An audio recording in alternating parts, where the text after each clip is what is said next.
ते तथोक्ता भगवता तत् प्रतिश्रुते शासनम जनयामासुरेवं ते पुत्रान वानरूपिणः।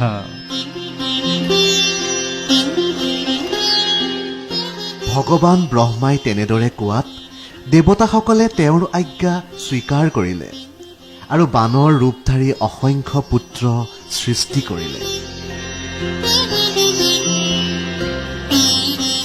भगवान ब्रह्मा के ऐसा कहने पर देवताओं ने उनकी आज्ञा स्वीकार की और वानर रूप में अनेकानेक पुत्र उत्पन्न किए।